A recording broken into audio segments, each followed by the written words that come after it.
And good evening, and welcome to another edition of the Bank High School Sports Show here on 98.9 WXCO.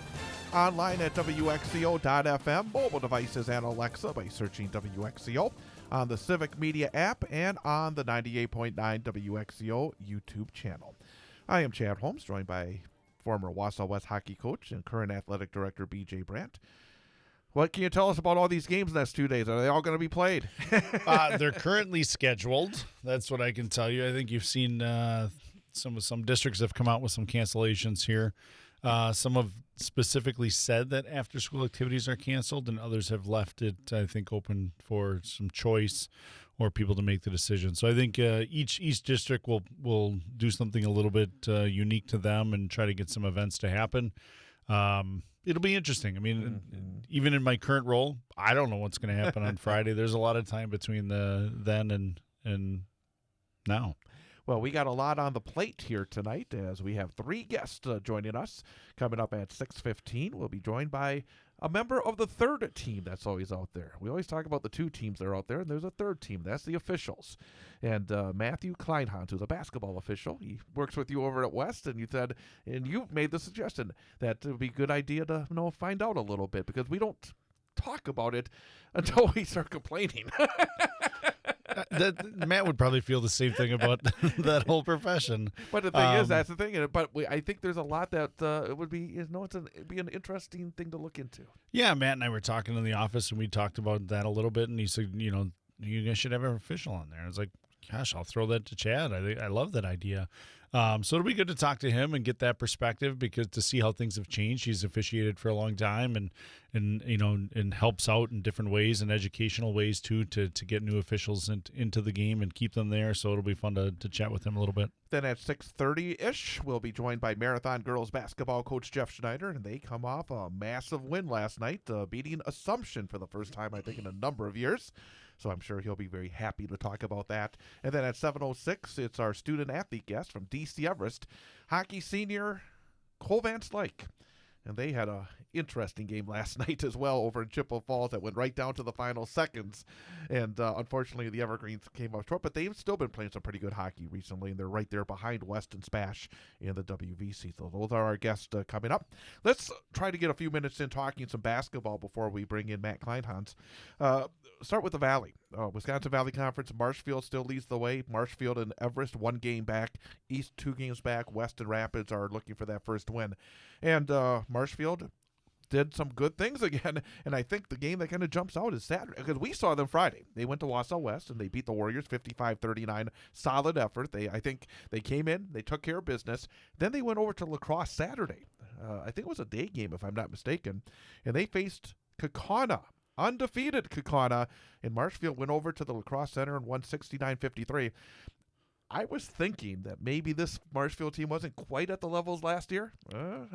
They're starting to look like they're going to be, again, dangerous. I mean, I watched a little bit of the game on Friday, and then I listened to it as I went over to the girls' hockey game, but just listening to the broadcast early on, Marshfield couldn't miss. I mean, they were Chris everything Pohl was, especially. Everything was going in the bucket, and for them to go to Kaukauna and beat an unbeaten Kaukauna team is it's just an outstanding win. They went to La Crosse. I mean, it's 2-2 is hard. They played probably 2 basketball games in 17 hours there, and you look at it, and for them to, I mean, it's a significant margin of victory too. So it wasn't just a good game. They beat Kaukauna. DC Everest stays hot. They're now 12-2 overall. They're 3-1 in the conference. They rolled over East 93-66 on Friday, and then Everest knocked off Merrill last night 73-49. Cade Felch had a couple of big games, 20-24. Luke Honor, 18-16. You had Vander Truax there, and of course they have other players that have already shown they can score.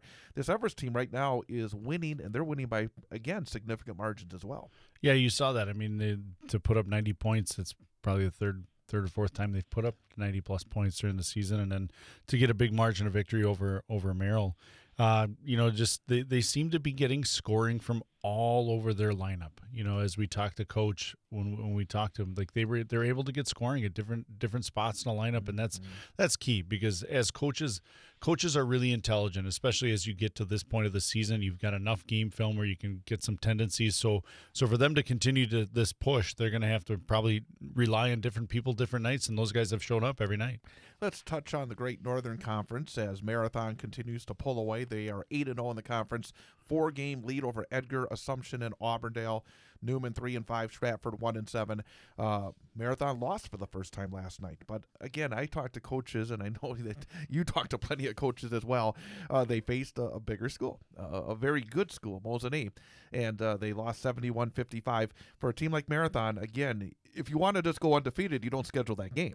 So you want to go in there and be tested and be ready for playing some good opponents in the Division IV playoffs when you play against a Division II team like Mosinee on the road. So, again, I'm sure that Coach Adam Jacobson is not happy with losing the basketball game, but I'm sure he learned a lot that's going to help him get to that ultimate goal, which is to be down in Madison. Yeah, and you have to learn this time of year. I mean, I think as you've seen some of these teams roll through undefeated, that's a blessing and a curse at the same time. You have to go through these tough times. You have to go through things that are going to challenge the players, challenge the coaches to put themselves in those situations, to see how you're going to coach through them and how the players are going to play through them. And that's a great matchup. Yeah, you certainly wanted to win the game, but sometimes it takes somebody to teach you a little bit of a lesson to improve your team. And speaking of Mosinee, they're undefeated in the GNC at 7-0. They're now 12-2 overall. Rhinelander 5-1 because Mosinee had a great week. Mosinee on Friday night went up to Rhinelander, which is never an easy thing. And then, of course, they found out last year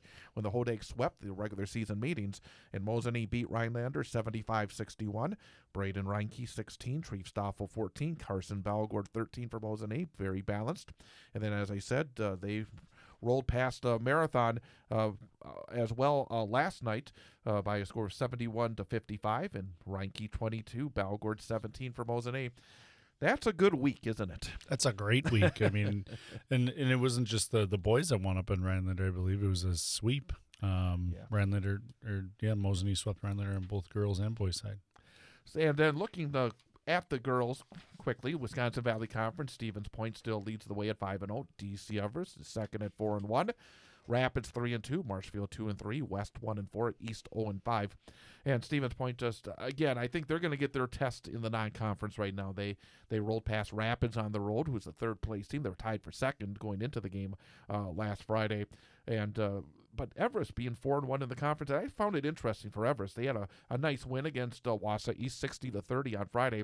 Then they faced La Crosse Central on Saturday, lost 63-32, but that is the number one ranked team in the state. So again, for DC Everest, you're seeing some of the building blocks, I think, over at Everest. They had so many good years in girls basketball, had some down years, but it looks like part of it is being in a down conference. I think we can be fair that right now the Valley is not at the level outside of Stevens Point that it was, but you do see, I think, again, DC Everest starting to at least take advantage of that and starting to rebuild. Yeah, I mean, I think when you go down to, and play La Crosse Central, which is a powerhouse program right now, I mean, yeah, the score is wide, but they learned a lot. They play the game at a different pace. They have to think at a different pace. So to come off and compete in that game is going to teach those girls lessons for years to come, because knowing how young they are.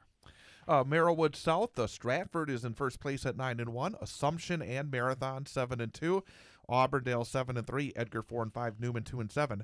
It's been a bit of a roller coaster week in that conference because it started with Assumption handing Stratford their first loss, 43-35 on Thursday of last week. But then last night, big win for Marathon, 50-41 over Assumption. So that means that Assumption and Marathon are 7-2, both in the conference title race. Stratford 9-1. I think Marathon gets another crack at Stratford before the season is over. And if I'm not mistaken, it's in Marathon's. I got to double check that. I don't want to say anything and be wrong. I'm sure Coach Schneider will know for sure. But I mean, Marathon 12-2 now, and I mean there are certain games that you think you're going in the right direction. Over the last couple of years, Marathon has been building slowly. We talked to Miley Halke. I mean, she had started as a freshman and went up and had some bruises to show for it. And they had some young players who have grown together. And then you get this kind of game that kind of says, okay, this is the ultimate validation, isn't it? Yeah, I mean, it's kind of, have we arrived yet or not? Where are we at? That's what I was trying to say. It's a great test. And they showed up for the test and obviously passed, and I think it creates some action at the top of that conference to be in the fight for the conference championship. And Chad, it looks like they go to Stratford in early February. So there you go. So obviously a big opportunity again for Marathon. And then GNC, you got Mosinee undefeated, just like their boys, the top of the conference, undefeated 8-0. Medford second at 5-1. Rhinelander third, followed by Pines, Lakeland, Tomahawk, Merrill, and Antigo. And you mentioned that Friday was a good win for Mosinee against Rhinelander, 54-39. Peyton Jershely, 25 for Mosinee. And again, we talked to the coach earlier in the season. They've been doing really good work in the conference. They've been tested in the non-conference. And again, they got to feel pretty good where they are. I think, again, beating Rhinelander is a good piece of work in their conference. And now I think we talked earlier, their non-conference schedule is tough from beginning to end. They still have some other tough non-conference games coming up, but Mosinee in a pretty good spot. Yeah, I mean, you got to think they're in the driver's seat at this point. Medford's only played 6 conference games. They've got basically a 2-game lead. Mosinee has a 2-game lead in that conference right now, undefeated in conference. They probably have a lot of confidence when it comes to the opportunity to earn another great Northern Conference title. We'll try to talk a little bit more on the basketball side, look ahead at some of the big matchups later in the program. But coming up a little later in this hour, we'll talk girls basketball with Marathon coach Jeff Schneider. But coming up next, we're going to talk some officiating, as basketball official Matt Klein-Hans will be joining us coming up in 1 minute. Back in 1 minute here on the Big High School Sports Show on 98.9 WXCO. We are the NFHS. That stands for the National Federation of State High School Associations. But really, what we stand for, together with the WIAA, are the 178,000 high school sports students in Wisconsin. And so we stand. We stand for the runners, soccer and basketball players. We stand for their coaches, administrators, and officials. We stand for the swimmers, football players, and wrestlers. We stand for the golfers, softball, and volleyball players. We stand as the national leader and advocate for high school athletics and all who participate in them and make them possible. Because it is our purpose to ensure that high school students get to play, perform, and compete together. To learn more about who we are and what we stand for, visit nfhs.org.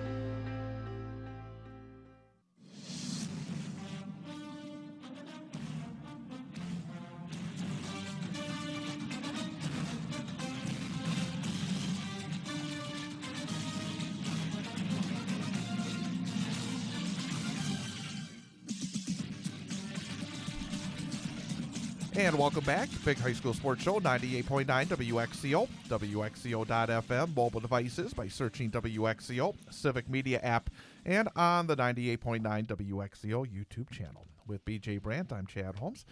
And I've been doing this for I don't know how many years now. It's been a number of years, close to a decade, I think. And we've never had an official on the show. Matt Klein-Hans, basketball official. You're special, very special here. Welcome to the program. Yeah, thanks, Chad. Appreciate it. BJ, why did you say that this would be a good idea? Well, I think it's important that in high school athletics we get the perspective of the other team that's out there. I think when you go to watch a game, there's probably opportunities for criticism, but at the same time, they're a part of high school athletics. They're a part of. They're needed. That's the bottom line. Needed. I mean, without them, we can't play the game. And the reality is, they're part of an education-based opportunity for kids to grow and learn, and they're a big part of it. So I thought after talking to Matt, it's a great opportunity to get him here. So Matt, talk a little bit about your education, your officiating path a little bit to get to the spot you are right now. Yeah, so it's pretty interesting. I think a lot of people have different journeys, obviously, when it comes to officiating. I started rather young. I started when I was only 15 years old. I used to grow up around my father, who used to be still is a basketball official, and used to go to games with him growing up and everything like that. And I always thought it was pretty cool. And had a family friend that decided that he was going to start teaching a class. And back in high school, it's more just about making the money, running around with little kids. It's like I always say, it's a little bit more like you're more like an air traffic controller when you're working those little kid tournaments. And it's a lot of fun and everything like that. And, I kind of just grew and grew. And then when I went off to college, I got into intramurals at UW Stout and and as well at UWSP, and worked my way up there. And then, postgraduate, I really started working more JV stuff and worked camps and everything like that, and have worked my way up to doing pretty much solely varsity, and then I also work on the men's college side as well. So 15 years in the making, but, we're here now. I like to ask players when they come in, especially those that have played for 4 years at the varsity level, how they've changed from the beginning of their journey to the end of their journey in terms of their high school playing careers. Let me ask you, from when you started, let's maybe go beyond the when you were as a kid, but when you really got serious about this, between then and now, how have you changed? How much improvement have you felt that you've been able to make over these years? Yeah, I think the big thing that we talk about in the officiating community is confidence, right? And understanding that there's this certain level of confidence and almost swagger that you have to have in order to be out on the court.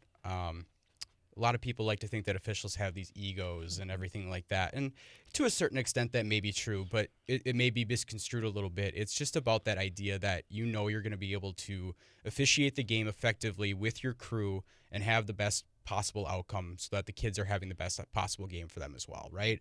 So I'd say definitely from, let's just say even 5-6 years ago till now, especially working that JUCO side of things, on the men's side, it's that confidence of just being able to just stay more at the level-headedness, right? You're not going to get amped up over those super big plays. We talk about block charges a lot. Those are the ones that tend to make the gym absolutely erupt because 50% of the gym's going to hate it and 50% of the gym's going to love it, right? So it's just understanding that, you've been there before, you've done the right things, you're getting the training, going to camps, learning, and really just looking at plays on a day-to-day basis. And that's how you can improve your officiating a lot. Just being able to know that you're going to nail something. You're not always going to be 100% correct. We are human, but at the end of the day, we want to be as correct as we possibly can. And so that confidence piece really does come in place. So I'd say that's probably my biggest piece of it. And it's funny, I walk through the hallways of Wausau West, and some kids will see me kind of, practicing my mechanics, or I'll be doing it in my room, and my kids are like, what's going on there? And I'm like, don't worry about it. It's just it's kind of like one of those little tweaks about me. So, it's a lot of fun though. And you've got a lot of experience. What is a perfect game from an official's perspective? The adage is there's never been a perfect game ever called, right? I think from a crew standpoint, right, what are the things that we can do correctly? We can make sure that dead ball officiating is a priority always, so we're always looking to make sure we have 10 on 10. Are we matching calls on both ends of the floor? Are we communicating with coaches and players to the best of our extent, right? If we can do all of those things to the highest level, I'd say that you're getting closer to a perfect game. And again, like I said, we're human. We're never going to get anything 100% correct.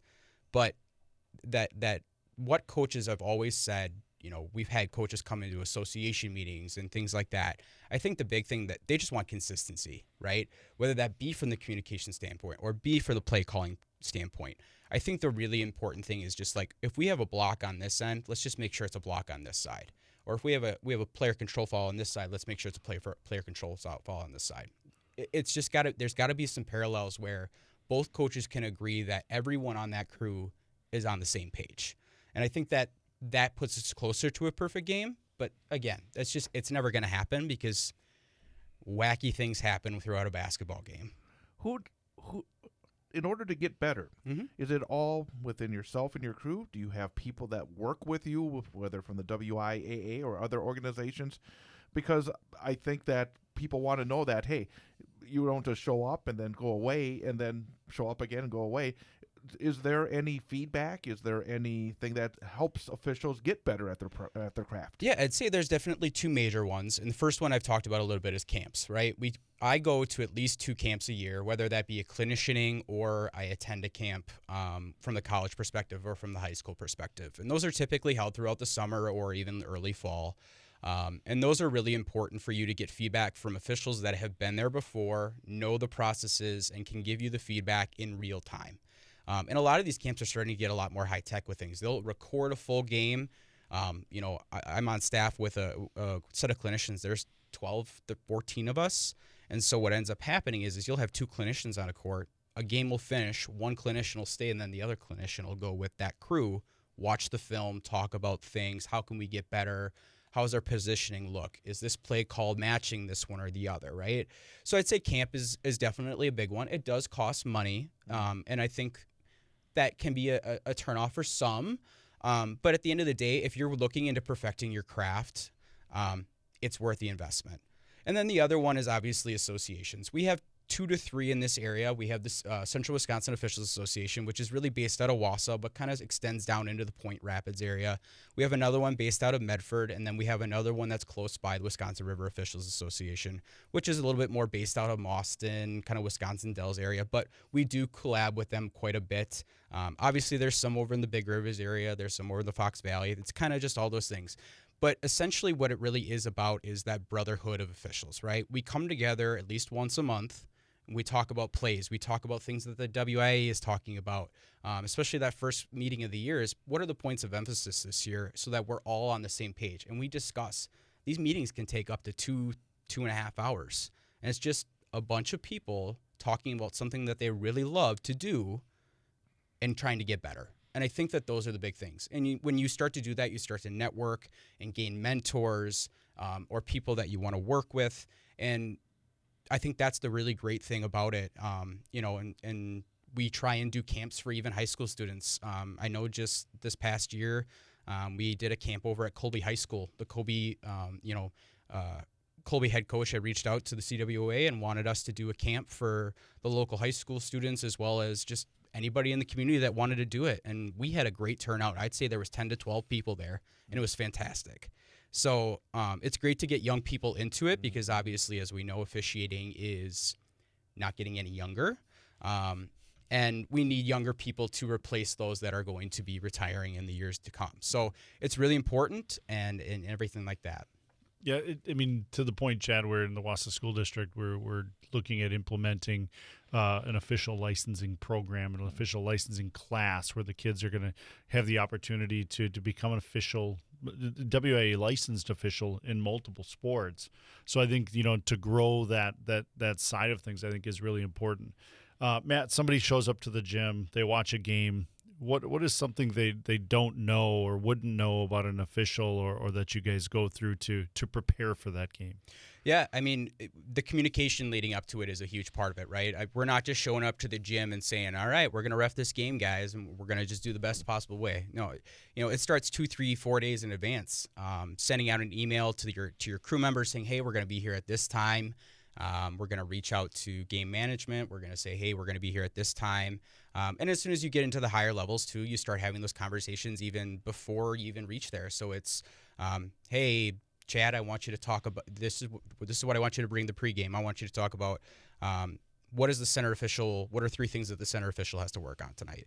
And we start to run those dialogues when we get into the pregame so that way we're not just sitting there with nothing to really talk about, right? We talk about the referee, we have a U1 and we have a U2, right? But what qualities makes a referee, right? So someone that we always say is, how can you make your qualities more of an R quality? And by doing that is, before the game, I watch film. I try and watch, what does maybe the offense or the defense look like so that way we can prepare. We were just at Columbus Catholic last night, and they run a press. Someone that doesn't know that very much wouldn't know that. So it's like, okay, how can we prepare for that press? And just watching plays and how we interact with coaches, things like that from the past. How can we work with them better? And then obviously the pregame and then going into the game as well. It's really important that we just have a really clear and concise plan as to what we want this game to look like from a crew standpoint. Again, we're talking to Matt Kleinhans, official in basketball here on the Big High School Sports Show.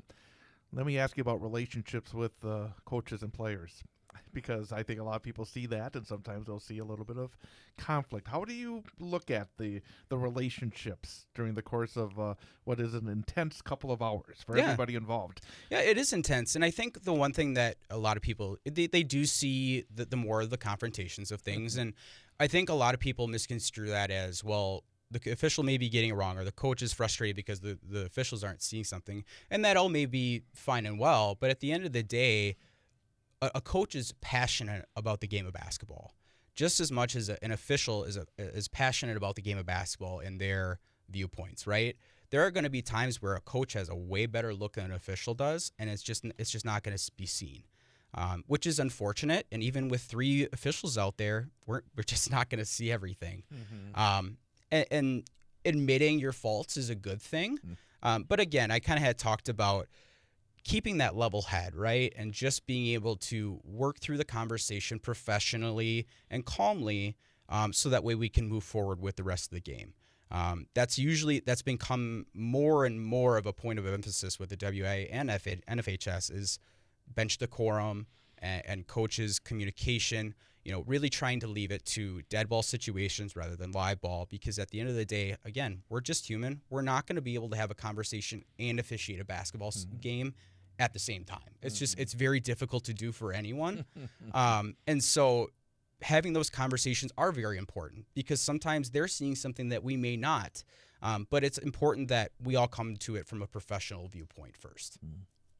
And I think that's from the coach perspective, sometimes when you're looking for ways to help your team during the game. So let's say you're calling something that wasn't called that way the night before. How can you re-educate the players? And some of that communication becomes challenging at times, because as a coach, you want to have that conversation while the referee's skating by, or in this case, the referee's running up court, and it's probably not the right time. So do you talk to coaches about that before you go into the game? Like, hey, when you have a question, here's how we want to handle this. Is that something that's a common practice, or is that just with some more experienced crews? I would say it's becoming more and more of a common practice, especially in that pregame captain's meeting. Obviously, at the 12-minute mark, the referee goes over, checks the book, does all that fun stuff. But at 10 minutes, we have our coaches and captains meeting. And during that meeting, it's really just laying the groundwork for everything. So, something just very basic is saying, players and coaches, we're excited to be here tonight. We're just going to talk about a few quick things. White talk to white, black talk to black. We're not going to talk across to each other. Make sure our jerseys are tucked in and stay tucked in, because, again, NFHS is really hammering that for some reason. And then at the end of it, and something that I always like to say is, coaches and players, as long as you approach us respectfully, we will return in favor. But the big thing that we ask is you do it during dead ball situations and not during live ball, so that we can keep our focus on the game and give you guys the best product. And I think that really does go a long way, because at the end of the day, if a coach is still trying to talk to me during the live ball situation, it's really easy for me to just go back and say, Coach, remember what we talked about during our pregame meeting? I'm more than willing to listen to you during a dead ball conversation, or a dead ball situation, but I'm not. It's really hard for me to have a conversation during a live ball. So if we can just wait until a dead ball, I'll be glad to listen to you, and just having those conversations. And BJ, any final questions before we wrap up with Matt? Why do you do it? I love the game of basketball. I was, in high school, I loved basketball. I was never an amazing player, but I found my niche really quickly, and that was defense and everything like that. But, when you start to officiate, you start to see the different side of it. And I was a coach for a couple of years too, so I get that side of things as well. But at the end of the day, I love seeing my growth as an official, but also I love seeing the growth of players I remember just 2-3 years ago, I ref Stratford when they were seniors. It was actually 2020. I remember that senior group when they were in 5th grade, and I was reffing a weekend tournament in Nakusa. So just seeing the growth of players as well is really just a ton of fun. And I think, just giving back to the game as well is huge, because again, it's not an easy job, but it's a job that we're tasked with, and I enjoy the challenge. And I guess one final thing I would say is if somebody out there tuned in who's maybe not thought about it, how do they? What should they do? How should they get involved? Yeah, so I think the first thing to do would be to log on to the WIA website and click on officials. They have all of your resources there on how to become an official. Typically, just for one sport, for example, as long as you register on time, it's about $35 with another $25 fee just to get the registration in there.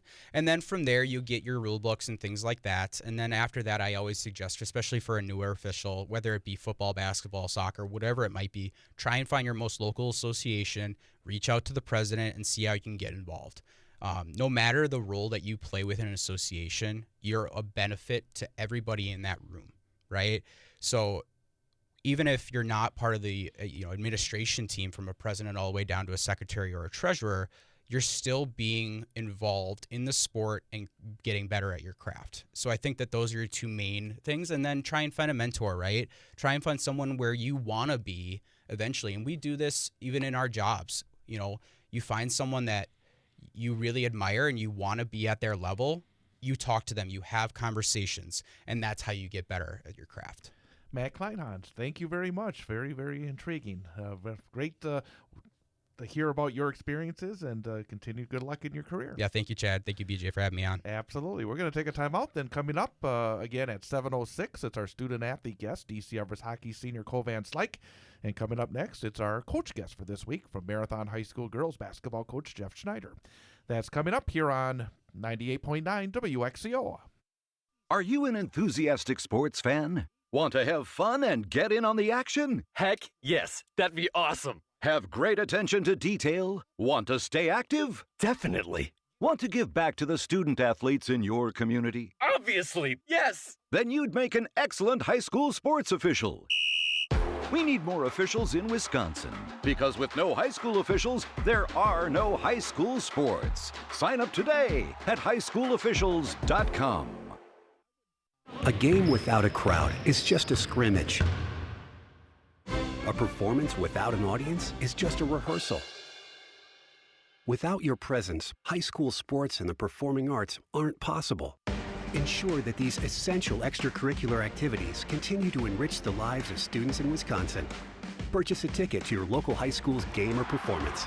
This message presented by the WIAA and the Wisconsin Athletic Directors Association.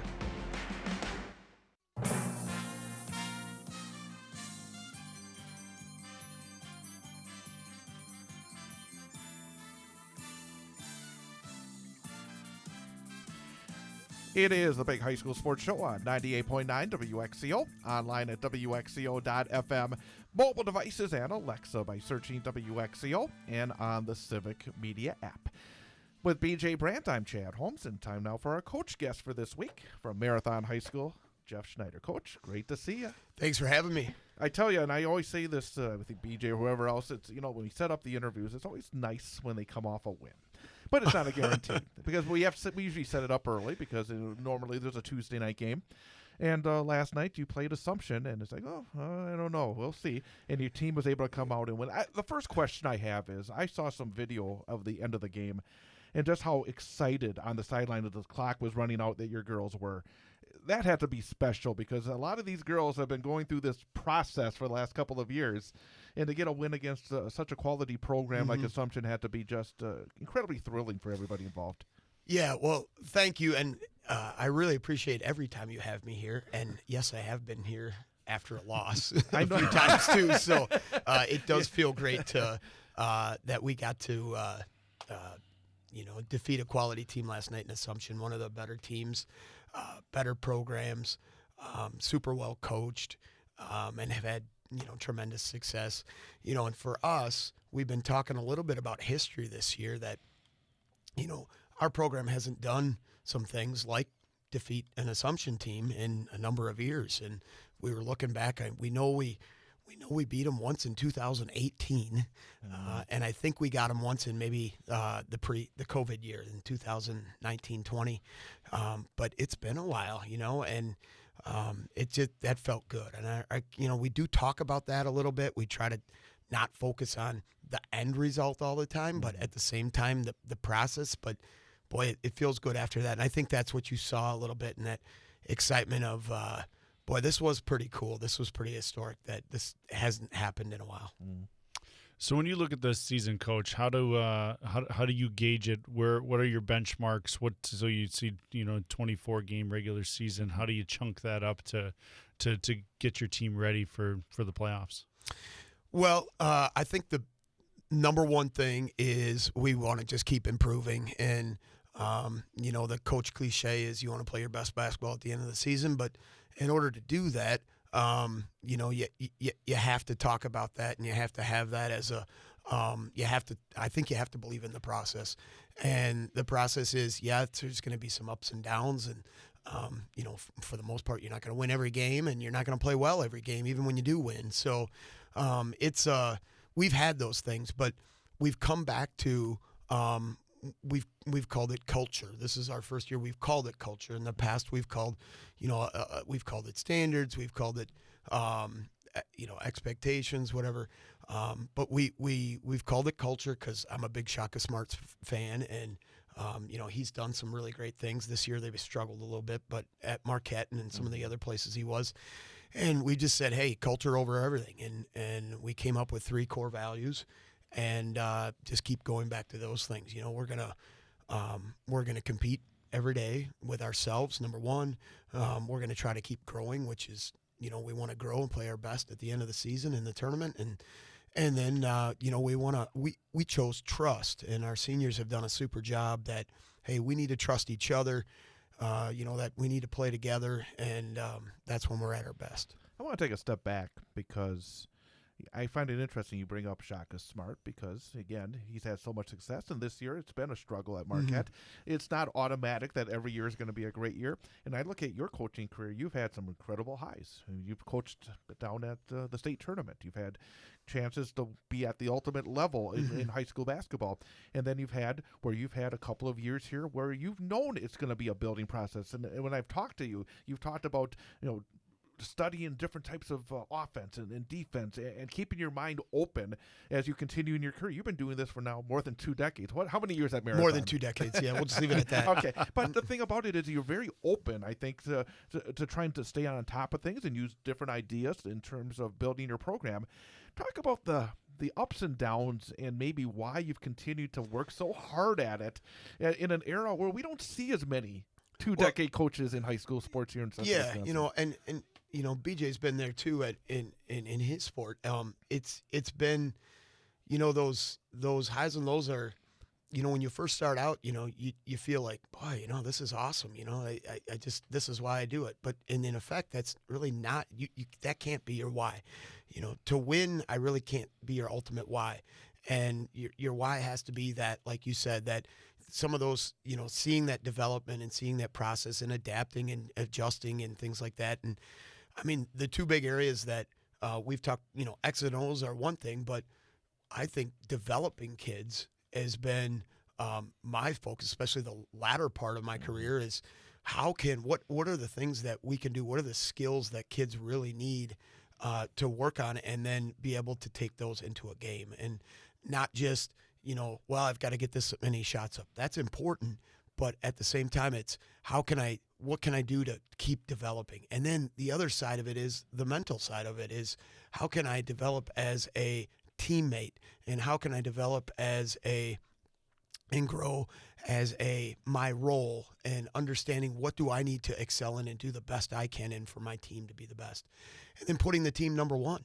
I mean, that's a huge challenge in itself for anyone, but especially for young people. And it's that just keep working on ways to do that. And Shaka's been amazing with that. And he's gone through the ups and downs. He's had teams that have really reached their potentials. He had teams that hasn't. And, we're all in the same boat as coaches. And we just keep battling and keep helping each other. And I think that's the big why to keep doing it. Think about we'll say more than 2 decades. I like that. That's a good number. Think about yourself as a young coach and where you are now. How much have you changed over the years to be where you're at now as a coach? Dramatic changes. I think when you first start out, like you said, you're after the result, and the result is the ultimate because that's going to gain you respect, and that's going to gain you, appreciation, and that's going to gain you the notoriety, and those are all good things, and those are all good things to strive for. But just like in anything, they're not going to be there all the time. And then I think the biggest area I've grown is, how do I adjust my own personal adversity? And then how do I help my team? How do I help kids fight through things when it's not going their way? What is their response when they're down in the dumps, when they've turned it over, or they're missing their last 5 shots? Those types of things as a coach, almost seeing it more through as a player, and seeing it not necessarily being a player's coach, but just really putting myself in their shoes and saying, hey, what do I need? What would I need right now as a player? What would this team need as a team? And sometimes, today was, we came off a big win, like you said, and well, lots of times you don't need a pat on the back after the big win, because everybody else is giving you that, and hey, you feel pretty good, and that's awesome to feel good, and you should feel good, and we should. But sometimes to keep growing, you need a little push, and that sometimes is needed too. So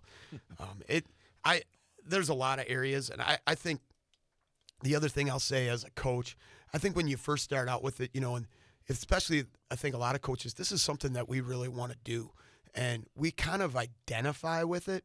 Hey, you're the coach, you're the hockey coach, you're the basketball coach, you're with this program, and if you've been there a few years, and you almost feel like, boy, I've got a reputation to live up to, or I've got a standard I got to live up to in terms of wins and results, and that takes you down a rabbit hole too. Of you have to take each team, you have to take each year, you have to take each group of kids, and you just have to take them from a start, and you have to keep trying to grow. And it's a hard thing to do. I mean, look at professional coaches. That's what they're trying to do too, with a heck of a lot more pressure than what we have. And I've grown a lot in that it just keep working and get reward in that, as opposed to this is not. The result doesn't define me. Again, we're talking to Marathon Girls basketball coach Jeff Schneider on the Big High School Sports Show. I saw you nodding. Is there anything you wanted to add to what he just said? Because I think you as a coach probably understood it a lot better. I understand to a certain degree, but not in the same way before I started asking about this year's team. But is there anything you want to add about that? Well, I just think when you're a young coach, it's exactly that. You want to win. You want everybody to look at you a little bit more. And I think as you age and get seasoned in this profession, you realize how little it is about you, and how your job is to put these young student athletes in positions to be successful. And that sometimes that's super challenging, because what got you to this point might not work this year, and you've got to look at your group. And it just a lot of what you said, Jeff, resonated with a lot of coaches. I mean, it becomes about the kids in the end, and the sooner you can realize that, you're going to find success regardless of what the result of a Friday or a Tuesday night game is. And even the end result. I mean, BJ's been to the state tournament, I don't know how many times, but more than I can count. And that's great. But in the end, it's like, what is the experience of the kids in my program? And 5 years from now, 10 years from now, whatever, are they going to remember, going to state? Yeah, that's great. But really, what are they going to take away? And if they don't achieve the highest, they don't go to the state tournament, or they don't win the conference championship, or they don't win the big game, or whatever, it's still really important at what we're doing. And we want them to have good memories, and we want them to have great experiences. And great experiences are not all sunshine. Great experiences are up and down, and learning and growing. And that's really what we're after. 12-2 this year, 7-2 in the conference. As I said, this has been a project, because you've had a lot of these girls have been part of it for a number of years. Are you at all surprised that you're 12-2 at this point? Or did you see this coming at the start of the season? Yeah, I would say both, and that's a bad answer. But pleasantly surprised that, yes, we've been able to come out on top of some pretty good teams, especially in Auburndale and Assumption, and compete with some really good teams. But not surprised that we're doing it. I don't know if that makes sense, because when you come into it, we do have experience. We had experience coming into this year. We had 4 seniors that 2 of them were returning all-conference players, super leaders, lots of varsity experience. Emma and Miley have just been awesome in terms of taking this team and it's making it their team and holding it to our culture and our standards and all those things, and keep growing. And it's not easy, and they've accepted that it is going to be messy sometimes, and they're just going to keep fighting through it. And I think that's shown on other kids. So I'm really excited and happy for them, but also not totally blown away, shocked that we're in the position that we are, and we've set ourselves up to be in a really good spot. Now we want to keep growing, and we want to give it our best and see what happens down the end. Looking ahead here, you're on the road. You get a couple whole games in a row here. Talk about what the rest of the season is and maybe what your goals are on the second half as you enter it. Well, we get the second time around with Assumption, who we just had, and then the other team, Stratford. So keep growing in other games so that we can hopefully put our best on the floor that night over at Stratford to compete with them. And then every team we play is especially in the Merriwood South is super competitive. We went to Newman last week and they were tremendous. The effort they gave, and they made some shots, and it was a really good basketball game. We have not played Edgar yet because of the weather, but we have to battle them twice, and it's always really tough with them, and they're getting better and improving. So I think just taking it day by day, working, what can we improve, get a little bit better each day, know that it's going to be still up and down. And hey, if we're fortunate to come out on top in more of them, that's great. If we're not, we'll take it and we'll move on the next day and approach the postseason then with hopefully our best. You got 3 players in double figures. You got a couple of others who are pretty close as well. It looks like frankly, last few years, you've had some trouble at times putting the ball in the hole. I mean, offensively, it looks like your offense is more efficient this year. Would that be fair to say? I think that's a great point, Jed. We've for the last few years, we've tried to play with what we call pace. So we want to get the ball up the floor, and we want to get people shots that they feel confident in taking. And I sometimes wish we had a shot clock. That's a whole nother discussion, but because I really like that when we do have ball movement and we do get a good shot, that we are aggressive and we take it. And I think kids have been doing that, made or miss, and that has shown. And we said at the beginning of the year, Emma and Miley have been great about, if one kid scores 15 or one kid scores 20, that's great. But then we have kids that score 8, or we have kids that score 10, and we have kids that score 5. There was a couple games where we had, I think Emma had like 18, and then we had 5 or 6 other kids between 5 and 8 points. And that's just the ultimate balance, and I think that's what really good teams do. So this group you've had and kind of grown with them, what are you most proud of that they've been able to do so far in their careers? I guess number one, I'm proud that they have continued just great effort, trust, and belief, and they've put in a lot of time. They've put in a lot of just work, whether it be physical work, mental work, culture work with our team. And that's what makes me so happy, that when we do have the results that we want, and that, people look at you and be like, wow, awesome. You got that big win. That makes it, I feel so good for them, because they have earned it, and they've trusted that, and they've gone through, like Chad said, years, and we've come up short a lot of times and played some really good teams and have not been as competitive as we wanted, and now it's just so great. So I really appreciate that. The other thing I appreciate is that I think we have Wausau West hockey is the ultimate, I think. But as far as girls basketball, I really appreciate that our kids do value that we have a decent amount of kids that are playing.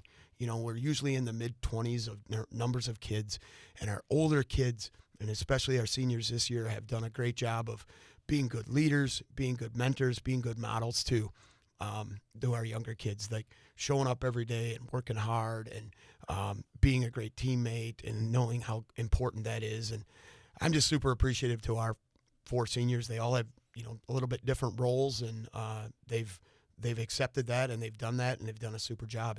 And the seniors we had last year too, we had 8 seniors last year, which is pretty rare, and they were all tremendous at that too. I want to ask you about one of your juniors. I know BJ always likes talking about it as well. Coaching your daughter.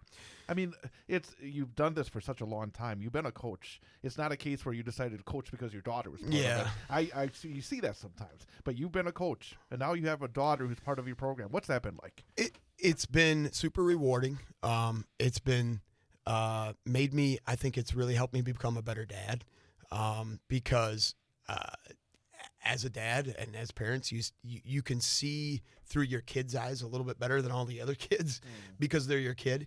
And I've seen what she experiences, which is similar to what other kids are. And I think it's made me better. I think it's made me a better coach, made me understand what does the team need, what does a certain kid need, and what does she need. And I'd say that's been super rewarding. But like any parent coach, it is super challenging. We go home, you've got to be a parent and you've got to be a dad. When you are at practice, you are the coach. And I've probably swayed a little bit more to the other extreme of, boy, I'm pretty nitpicky with her, a little bit more than other kids sometimes, which to a fault sometimes isn't the best for her and for the team. So it's a learning, it's a process, but I'll tell you, I won't have it any other way. I love it. I love her competitiveness, and I love how she competes, and I love how she wants to just do whatever it takes to win and for us to be the best we can. So I'm super appreciative of that. We've only got about 2.5 minutes to go, so I just want to, because we have a hard break. But BJ, anything? But we want to make sure we get anything that's really important on top of your mind. Well, I could sit and talk with Jeff for a long time because there's a lot of parallels between him and myself, and I think about the lessons and how do you teach beyond basketball with your group? Well, I think it comes to your culture. I mean, that's really what life is, and that's the beyond basketball part or beyond the sports part is, what do you want your kids to take away? And I think number one is that this is hard. What we're doing is difficult. It's not show up and it's going to be great every time. And that is not just the winning and the losing. That is your own personal, how you play, how your team plays, and then how you fit within a group. And that's going to take them to their job. That's going to take them to their relationships, to their family, and making sacrifices and working with lots of different types of people. And that I think is life in itself, and whatever you choose to do. And we give that high school sports, especially, when it gets competitive at the varsity level. Boy, that's real life. And working through a game and working through a season is super rewarding, and hopefully kids, they take good memories and they learn a lot. Like you said, BJ, they take a lot of good lessons. About 1 minute to go. I'm trying to think of a quick question to ask you. Does it feel different now going down the stretch, having the success you've had? I mean, because the winter sports season's a long season. Yeah. And I imagine that gives you a little more juice coming down the stretch. I mean, you said it. I mean, it's not all about wins and losses, but at the same time, it does have to add a little juice, doesn't it?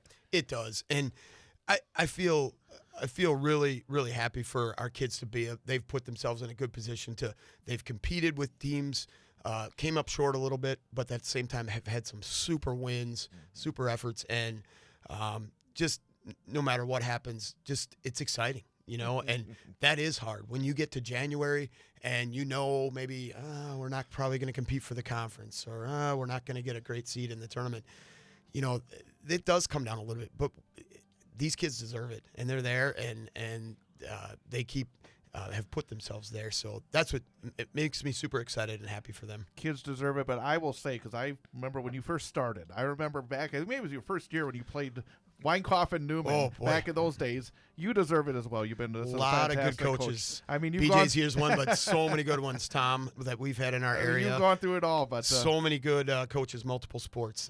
Just it's awesome. The type of people we have around here. Thanks you, for joining us. We'll be back after the news.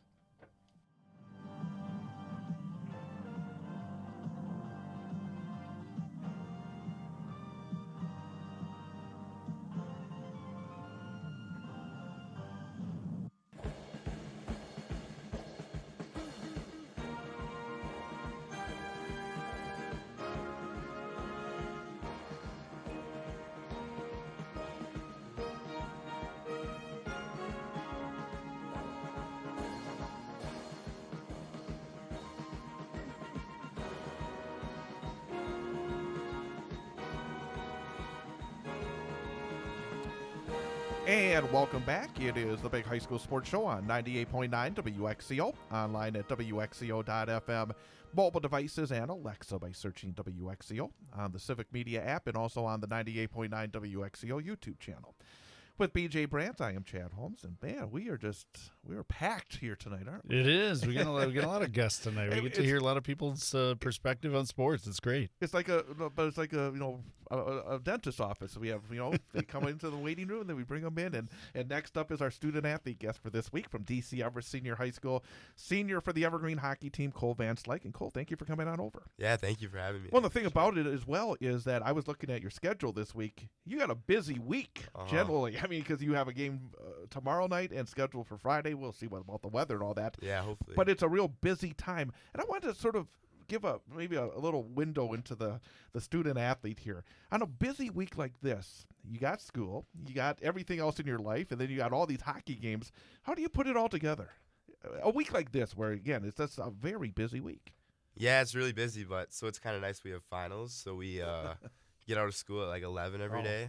Then we don't have school Friday for our game against Sun Prairie, so that'll be a nice rest day. Very good. Talk about that difference, though. So a day that you have school in your game day routine versus the not having school that day in your game day routine. Do you think there's a difference in how your team plays, how you plays versus school and no school? I do. I feel like the games, like we've had a lot of Saturday games, and when we get more rest and like eat as a team, I feel like better results normally come, but yeah. You're somebody that's been on the varsity since you were a freshman. Talk a little bit about the process. How do you feel differently on the ice or as a player now than you did as a freshman? Because, I mean, when a freshman is thrown out there, I mean, it's like, again, physically you're a lot smaller, again, experience-wise. How much of a difference in terms of the player that you are today than the first time that you stepped on to a varsity hockey rink as a DC Everest Evergreen? I feel like a big part of it is confidence. And I guess I had a lot of older kids that showed me like the right way to do it and kind of helped me through, which really, really helped. Well, you're one of 3 Van Slykes in the program right now. Talk about what it's like to be able to be on a team with your brother. I don't know how often that happens in your hockey career when you're a couple of years apart, and obviously the relationship with your dad and how that's been for your career. Yeah, playing with my brother's pretty cool. There's been a couple of times we've almost had a Van Slyke to Van Slyke, but not yet. But yeah, playing for my dad's really cool. I'm going to try to embrace the last couple games. And let me jump in there. When you talk about the relationship, we just had a coach on who has his daughter. Jeff Schneider has his daughter on the team right now. And he talked about how, you have to still have those lines. With you and your dad, are there any lines when it comes to, well, we're not gonna talk hockey, or is it always hockey? How do you take it home with you, I guess is the question.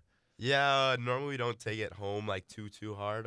We try to talk about like other stuff, and my mom normally gets in the middle of it sometimes, breaks up the subject and changes it up. How is that balance though? Because you can say as much as you want to leave it at the rink. Is it hard to leave it at the rink, or is that just it? Like, hey, Dad, I'll talk to you about it when I get to the rink. I mean, it's hard because I always want like feedback from him, and sometimes the losses come home a little bit, but not too hard. You normally get over them pretty quick. Is there, are you one of the captains this year for Everest? I am, yes. Okay. You have your role as a captain, as a elder statesman, being a 4-year varsity guy. Do the guys feel like you have an additional in with the coach? I mean, if there's something that, as a captain, because sometimes you have conversation with players and you're trying to keep everybody, I think, going in the right direction. Is it at all awkward at times when maybe there's an issue within the team with your dad being the head coach? I mean, sometimes awkward, but it doesn't get too bad. The guys kind of respect me for me not just being a coach's son, which is nice. Very good. So throughout your career, I mean, you eclipsed the 100-point mark this year, and obviously your roles have changed over the years. Talk about what that's been like for you. I mean, you've had a lot of on ice success individually in terms of production, and just talk about what that is for the past 4 years for you. Yeah, I've got to play with some really good teammates, and they've made it pretty easy. Felt like just over the years it's been better and better, so hopefully you can finish off strong. Again, we're talking to Cole Van Slyke, DC Everest Senior for the Evergreen Hockey Team here on the Big High School Sports Show on 98.9 WXCO. Has there been a highlight so far in your career? Now, I'm sure that you're hoping for some really big highlights coming up in the next, 6 weeks or so. But up to this point, has there been either a game, a moment for yourself that's been the big highlight of your high school hockey career? Oh boy. I think this year's Mo's the Knee game was pretty high, and maybe Hat trick, huh? yeah, and then scored a goal against Amory late to win it, so that was pretty cool too. I think those two. I mean, those are the ones that's fun because you can remember those for a long time. What other sports do you play, and how does that relate? Like, how do they blend together? How do you use hockey for the other sport, or how do you use the other sport for hockey? Yeah, so I also play baseball. It's probably my more dominant sport, but like lifting for that kind of like helps for both. So I do a lot of that. Just staying active in the off season helps a lot. Are you able to carry momentum from a good hockey season into the baseball season? Is there anything that helps you if you come off, feeling good at the end of your hockey season? Does it help you on the baseball diamond? I think so. I think the confidence aspect carries into all the sports for me. Let's step away from the athletic fields for a few moments. What's your favorite class in school?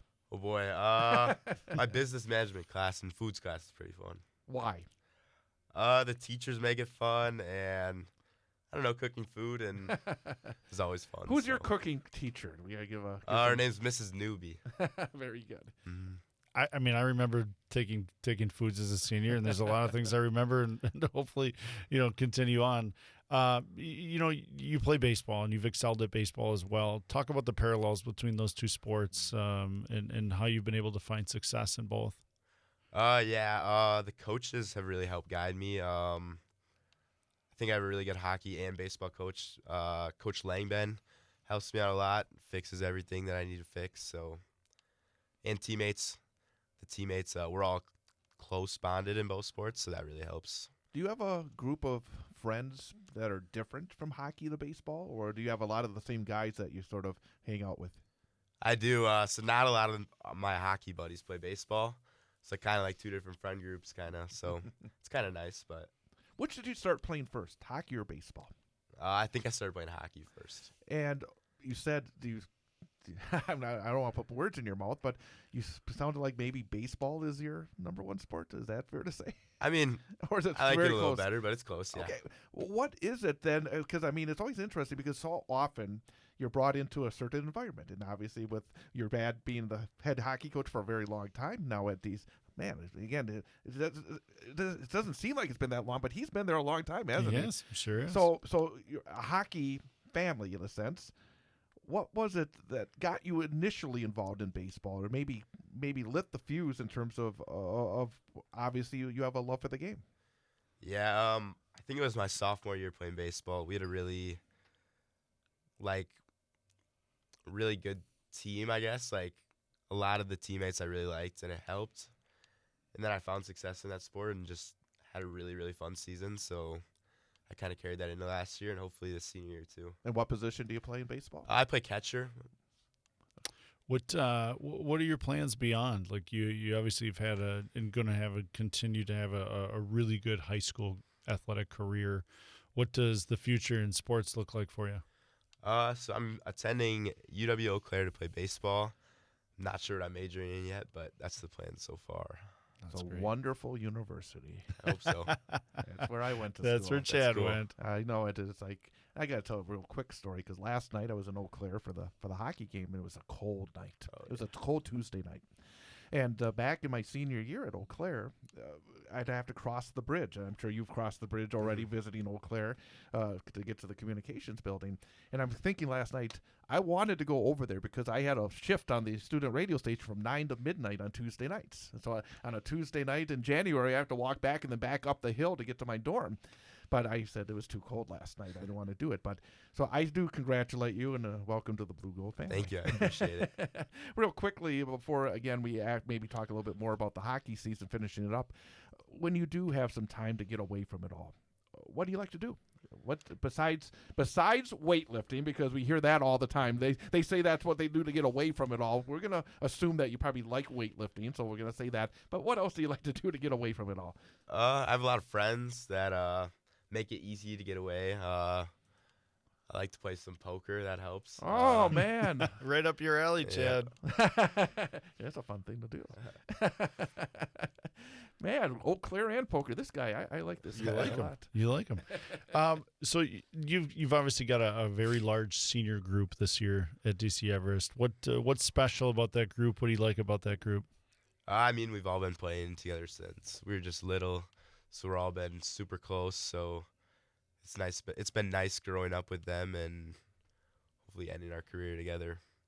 Talk about the season up to this point. I mean, we were talking before you came on the air last night. I think in some ways a microcosm of the year where you've been very close in a lot of these games. You've won some, you've lost some. You've had a number of overtime games in the game last night that ended up in the 2 seconds or something like that, where Chi High was able to pull out a 1-0 win. How close do you feel like your team is to putting it together and becoming a very dangerous team coming down the stretch? I think we're really close. There's been a lot of games that we've lost by small margins. We could have a really good record if we could capitalize. So scoring's obviously a little problem that we have, but if we can get that correct, hopefully we'll be dangerous coming down the stretch. Yeah, I mean, I think you've been through this a few times. What's exciting about the playoffs for either sport, for both for baseball and for hockey? What's exciting for you? I just think the energy of everything, like the building when you're in there.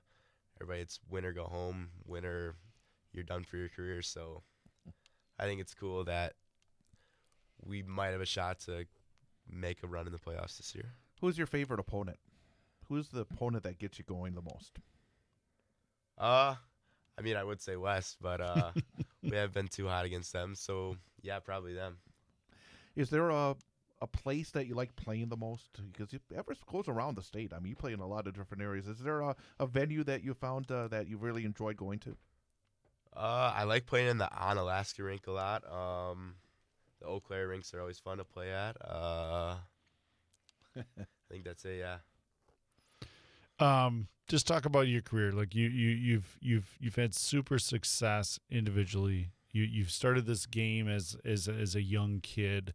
What has the game kind of taught you that you're going to pass on to the group that stays at Everest next year, and just what the game means to you?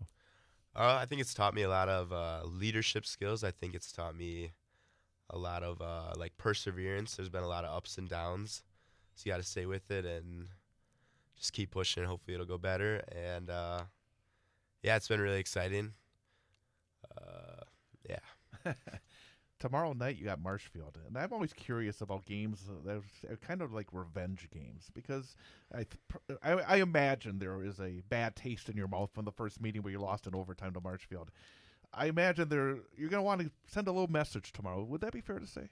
Yeah, yes, for sure. That would be. What are the keys right now? Because I think you touched on it. I mean, you've had ups and downs offensively.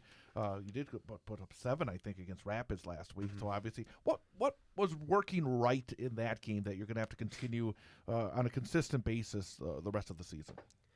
Yeah, so we that game we found a way to put the puck in the net, which has been hit or miss for us. Also, there's been some D-zone miscommunications lately. In that game, we had it figured out, but even last night, didn't have it figured out in Alaska. So that said, it must be incredibly secure for everybody knowing that you have Griff Bonnell in net, having that veteran who's proven they can do it. As an offensive performer, I imagine that helps a bit in terms of knowing that you don't have to score 6 goals in a game to win, correct? Mm-hmm. Having that solid goaltender has to be so big for your team. Yeah, it's really nice to have somebody to lean on. We can always trust him. He's always pretty consistent back there, so we really like to have him. As you wind down here the regular season, what are you looking forward to, and what are you looking to get from your group to prep for the playoffs here?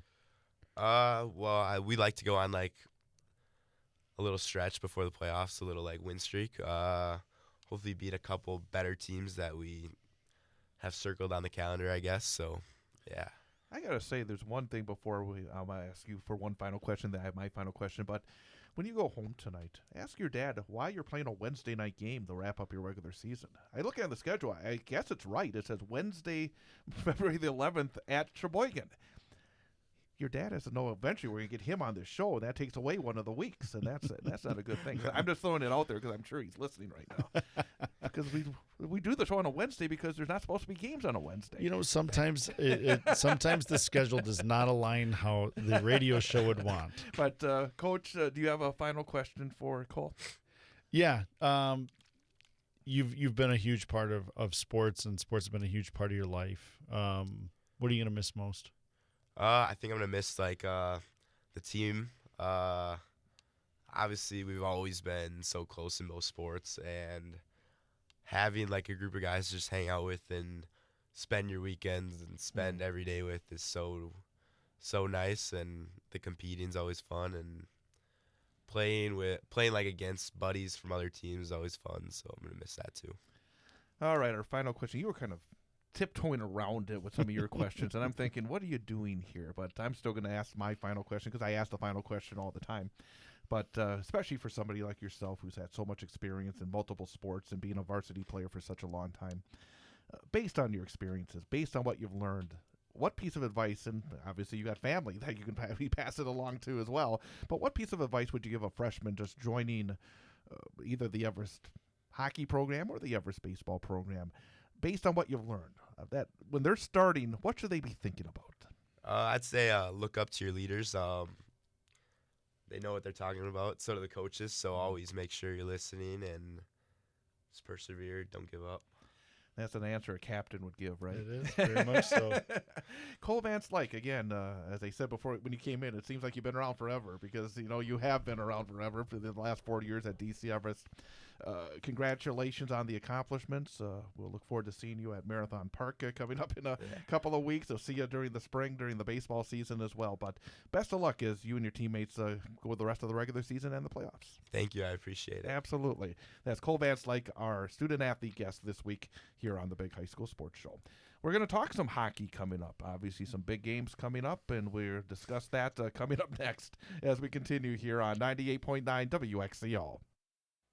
What's your idea of winter fun? If it's hitting the trails after a fresh snowfall and you're thinking new snowmobile, it's time to call CCU. That's Clover Belt Credit Union, the leader in financing fun. If you're thinking new four-wheel drive vehicle to get you to the downhill slopes or the cross-country trails, it's time to call CCU. That's Clover Belt Credit Union, the leader in financing fun. Quick, easy loan applications, friendly lenders, and great rates make CCU the lending leader in financing fun. If your idea of winter fun isn't in the snow, maybe hitting the highway in a new motorhome is the way to go. Just give CCU a call. Financing for motorhomes and winter getaways. When you think fun, think Clover Belt Credit Union. What are you waiting for? Life's too short and winter's too long. Call CCU for your great rate financing. Dial 715-842-5693 or apply online or from your smartphone. That's Clover Belt Credit Union. Local lenders lending local money, keeping our community strong. So, how are the kids? Well, Emily made the honor roll. Oh, good for her. Yeah, we're really proud of her. Tyler, on the other hand, though. What's going on? He's been moody lately, just feeling down and not like himself. Oh, we've been there. Nick was struggling last spring. He was so anxious and stressed. Really? What helped? Well, he joined the soccer team. And ever since, he's been a lot happier. He has more energy, he's less stressed, and he's definitely in a better mood at home. It's made a huge difference. That's awesome. Yeah, I'm glad he's getting out of the house, he's getting some exercise, and he's off his phone for once. It's been good for his mental health. Sounds like it's been good for your mental health, too. Participating in Wisconsin high school sports improves students' physical and mental health. Encourage your son or daughter to get involved. This message presented by the WIAA and the Wisconsin Athletic Directors Association.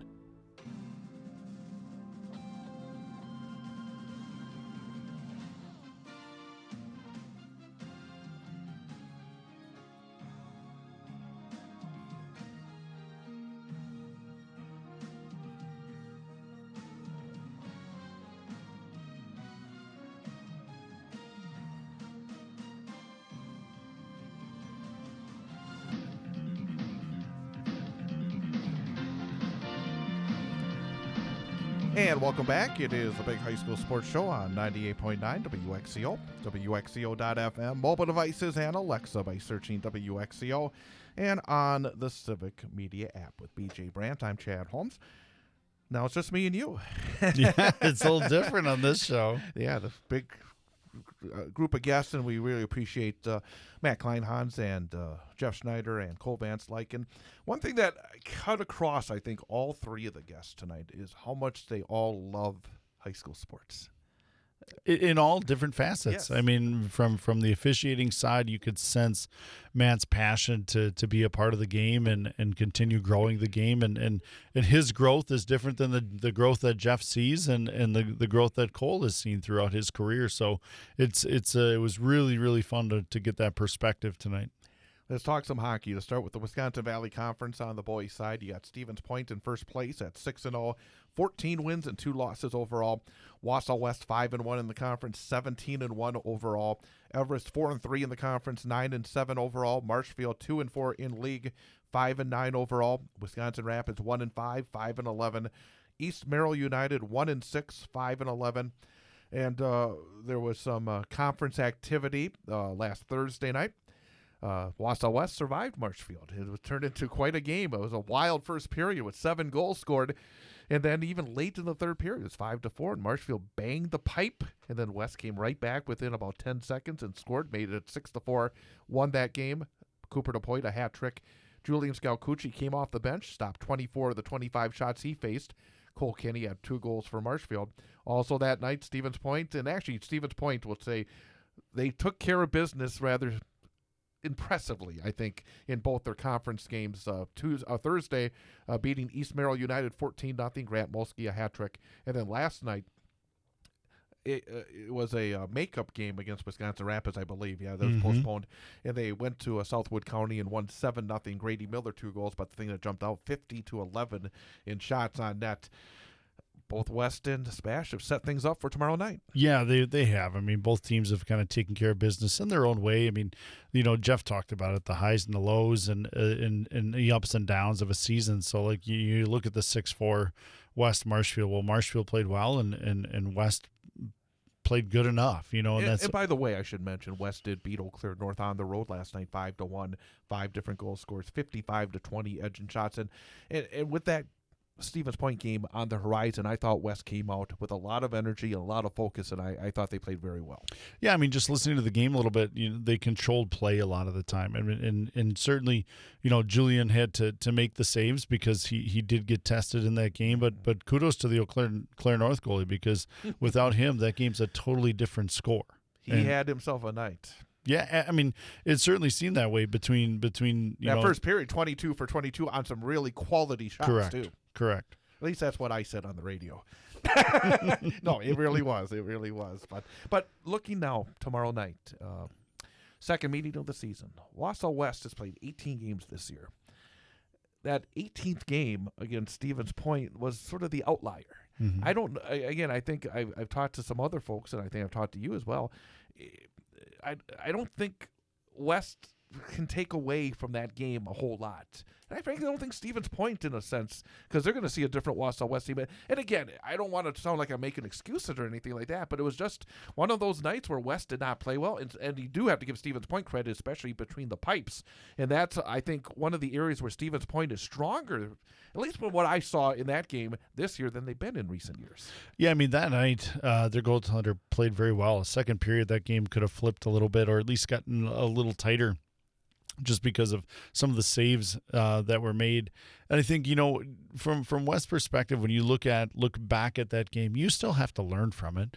And, and you looked at some of the guys that were making early season varsity debuts that are now seasoned varsity players. And I think that's a big part of the growth in student athletes as they learn what the varsity level is, regardless of what your age is. And if you look back on that game, there were some kids that had to grow up really, really fast, and they've done that over the last few games to set themselves up for this second opportunity here against Spash. And I find that Stevens Point did like Wausau West did. After the loss to Stevens Point, the Warriors bounced back really well, and I think Stevens Point, they had a couple of the games I felt like, they lost to Neenah, they lost then to Hudson. It would look like, well, is Stevens Point scuffling a little bit? But the last 2 games, they have come out and done what they need to do. And I think that's, again, one of the things, no matter who you're playing, it's all about the team that you bring out there. And it looks like Stevens Point has got that little bit of an edge back to them the last 2 games. Yeah, I mean, when you score 21 goals over a 2-game stretch, you're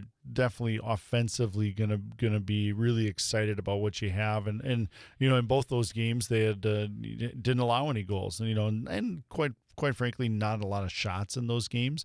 But at the same time, sometimes those are the hardest games for goalies, because the kids get so offensively minded that the opportunities that the other team gets are going to be some great A's. It's 2-on-1s and 1-on-0s. So they've obviously taken care of that side of the rink as well. Tomorrow's game is, for entertainment purposes, only the number 2 and 3 teams in the state. And the number 2 and 3 teams in the bracket. And the number 2, it could potentially. I mean, you look at the top 3 is that teams. Crazy? They're all in the same section. So they're going to see each other. You would think at least one more time beyond this one. Which is a little tangent here. So it means right now you look at, I think pretty. It's the consensus right now that the 3 top teams in the state are Hudson, Stevens Point, and Wausau West. I think that's based on the production these teams have had so far this year.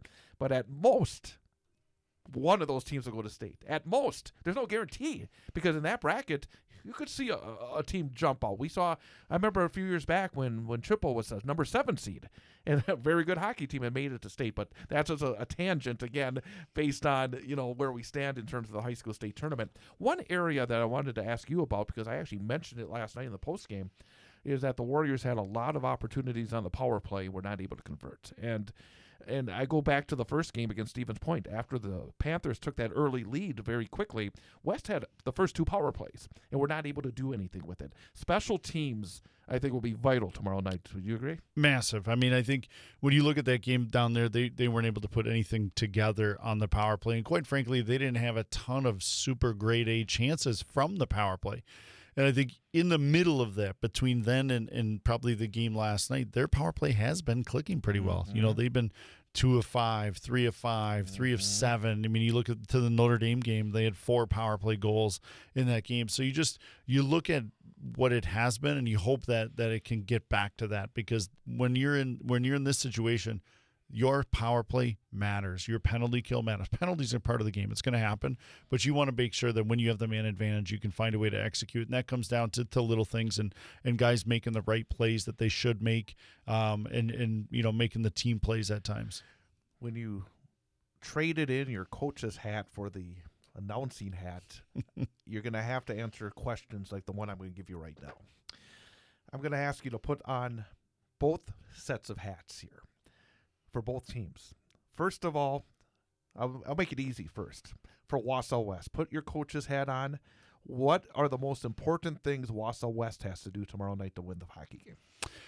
I think the number one thing they have to do is they have to execute on the chances they're going to get early in the game. I think as a group of people that have had limited success against Stevens Point, I think they have to first convince themselves that they can. And I think that's a big part of this process for them, is to understand how good that they can play. But for them to win the game, they have to execute early on. If they get a power play early on, they have to at least create some super high quality chances and hopefully execute and get out on the front foot a little bit.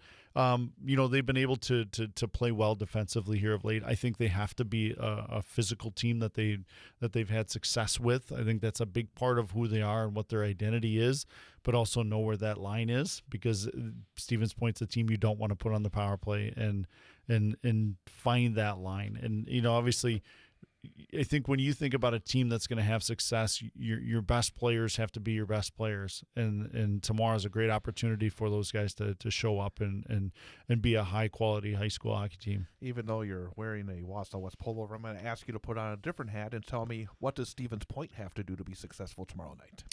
Well, I mean, they're so similar. When you look at these two teams, they both have a really dynamic first line.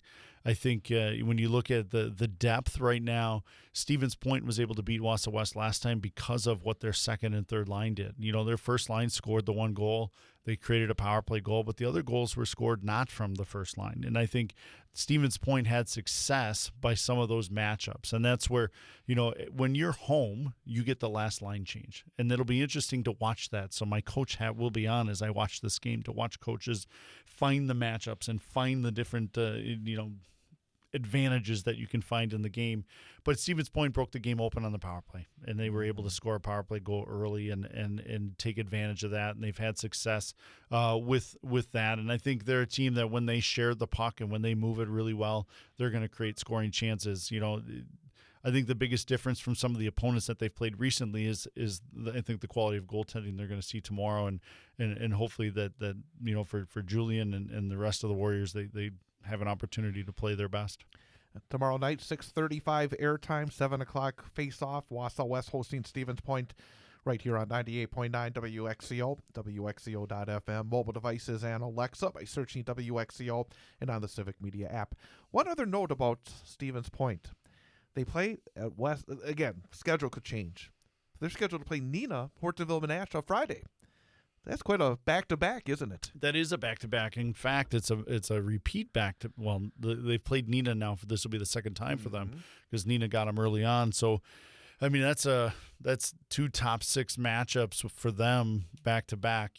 Looking at the weather, I can't say that is going to happen, but you never know on how things go. So Stevens Point, they go from two Wisconsin Valley Conference opponents to now facing two top six teams in a back-to-back. It's a heck of a week for them in terms of the quantity of hockey that they're playing. Let's talk about some of the other teams in the WVC. We talked plenty about Everest. They did have a nice win against Rapids in their last conference game, 7-1 on Thursday. Griff Bonnell had 30 saves. Caden Allen and Hayden Johnson, 2 goals each for the Evergreens. Last night they had a heartbreaker. Again, a last-second goal fell at Chippewa Falls, 1-0. And that is, and I kind of touched on it, that's a tough loss for the sectional, isn't it? Yeah, I mean, that's one that you go into the seating room and then they're going to say, Chippewa, well, we beat you. We beat you 1-0, and then the rest of the Big Rivers are going to pile on it too. Correct, and I think that may hurt them in the seeding process. But you mentioned it, like they're a team that do you want to see them in the playoffs? I don't know if you do. I mean, not a chance. Senior goaltender, a whole bunch of seniors, fighting for another game. Like that's a dangerous team to play against. But yeah, I mean it's one that obviously a really even game. I think Everest had outshot them a little bit, so. It's one of those things, heartbreaker when you lose with 1 to 2 seconds left. East Merrill United, we mentioned they ran into that buzzsaw, Stevens Point on Thursday. Then on Monday and Tuesday they also had games. Monday they fell to Sheboygan 5-3. Jackson Pierce had 2 goals. Landon Thurs a goal for EMU. And then last night they were able to knock off Pacelli in overtime 6-5. Riker Remington game-winning goal in OT for EMU. Connor Zadroik had 2 goals. Also, Jackson Pierce had a goal. Pacelli tied the game up with 6 seconds left in regulation. So there's some late heroics around the Wisconsin Valley Conference teams. But I wanted to touch on Jackson Pierce, the junior. Now he's got 20 goals on the season. I mean, I'm not sure what the EMU record is because I don't recall too many. They've had some talented offensive performers, but they have not been able to had enough, I think, around some of these players. And I think they have a little bit more around Jackson Pierce, and he's taken advantage of it. But for the junior to have 20 goals already, very impressive. Yeah, I mean, when you look at how they've had success, a lot of it is driven through him. I mean, he's somebody that has to carry the mail a little bit for him and has done so, especially, down the stretch here. When you look at it, I think this is their second overtime victory that they had at Marathon Park. Yes, I watched the game last night a little bit. I saw it was 4-3. Pacelli East tied it up to get 4-4. And then when I was standing there, pulled ahead, and I was like, I had just left at that time, and obviously saw the result today. But just an exciting hockey game to be a part of, and Jackson Pierce has been a big part of the success that they've been able to have. And looking ahead to tomorrow night's slate, we mentioned, talked a lot about West and Stevens Point, and the first time around in these 3 games, you would have said, "Oh, that West Stevens Point game will be the best game of the 3." Well, the other 2 matchups that we're going to see tomorrow night in the conference both went to overtime. You had Wisconsin Rapids defeat EMU in overtime the first time they met, and tomorrow night they will meet in Wisconsin Rapids, and then Marshfield and Everest the first time around they went to overtime as well. So I think you look at those 3 games in the Wisconsin Valley Conference, if you're looking for the most competitive 3-game setup you could have, I think you got it tomorrow night. I think so too. I mean, it's funny you say that. I was thinking about the matchups for tomorrow, and you look at the games around the state, and in the Valley, you're going to have 3 really competitive games to go watch. Obviously, the marquee one's probably the Spash West one, but you're going to get great games out of the other 2 matchups. Great Northern Conference. Tomahawk still undefeated in the conference, 15-3 overall. Pines and Mosinee. I have to say that I don't know whether these conference standings are right, because I don't know whether or not last night's games were conference tournament games or not. But Pines 13-3 overall in games against GNC opponents. They're 6-2. Mosinee is 6-2, 11-7. Antigo 4-4, 10-6 overall, which is again amazing, which we're going to discuss here in a moment. Got Wapaka 4-5, Lakeland 3-6, Medford and Rhinelander. The Rhinelander Hodags got their first win last night. They defeated Medford, and they were 0-15 before last night. And if I'm not mistaken, if it's true, they were just waiting for the conference tournament to come around. It was all the run up. So I think, Chad, knowing what we know about the Great Northern, I think those had to be conference tournament games because they were all second matchups within the conference there.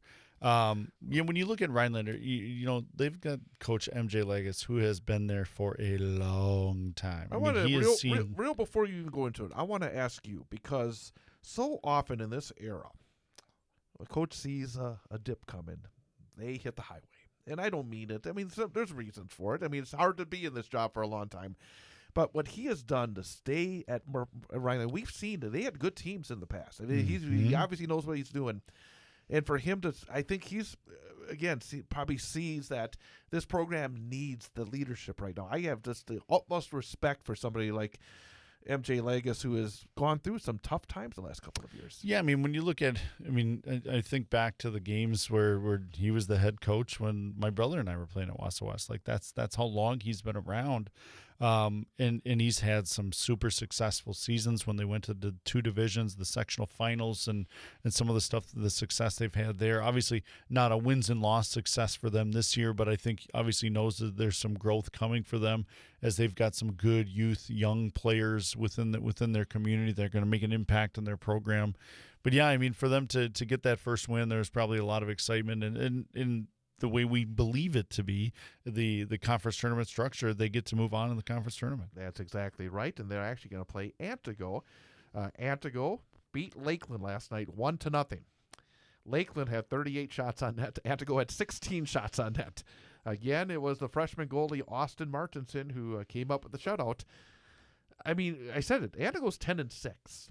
I bet you probably in at least 14 of those games they've been outshot probably by significant margins, and yet they got this freshman goaltender that is just carrying them right now and getting some timely goals and finding ways to win. It's got to be an exciting little run here for Antigo, who's had a few struggles themselves in recent years. I mean, it's exciting run this year, but there has to be excitement about the future. I mean, when you look at it, they're a team that's 10-6. They have 363 shots on goal as a team. They have given up 716. So they're getting out almost 2-1, getting outshot 2-1. And they found a way to have 10 wins in their schedule. And it's obviously a big part of them is their goaltender, their young goaltender. But they've been able to, part of that is, yes, he has to make the saves, but you got to find ways to win. And that means you got to find ways, whether it's scoring on the power play, blocking a shot, getting a breakaway, whatever it is, you have to find ways to get one more than your opponent. And you know as well as anybody that for a goaltender to put up the numbers that Martinson is doing, that he's getting help, because you give up a lot of shots, it probably means he's seen most of the pucks. And they got a system that probably works really well, that they know that they're going to have to take some pressure. But just make sure you're not screening your goaltender. Give your goaltender a chance, because you can't be stopping all those shots if you're being blinded on 10 of the shots.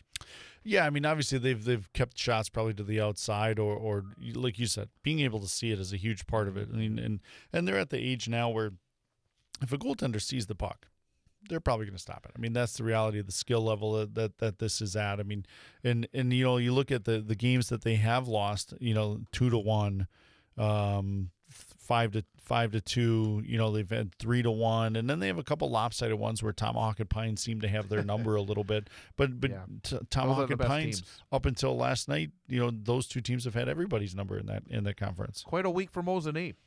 They played 4 games in 5 nights. Thursday, they went to Sean O'Bonduel and lost in double overtime 4-3. The freshman Reed Butala had a hat trick. That's not a good way to start this stretch. But then on Friday, they took on Kingsford, Michigan, another double overtime game. This time they won 4-3. Reed Butala had the game-winning goal. He's got 18 goals now in the season. Then on Monday, they went and played Lakeland and won 3-1. And then last night, you're thinking 4 games in 5 days. That's then the fourth one is the tough one against Pines. Pines came into Mosinee, and Tyler Bars had 2 goals. Mosinee beat Pines 4-2, and Pines had a 35-29 edge in shots, so obviously it was a very competitive hockey game. But boy, I mean, those 3 wins in a row after what would be considered, I think, a disappointing loss against Sean O'Bonduel. This Mosinee team, maybe they're coming together.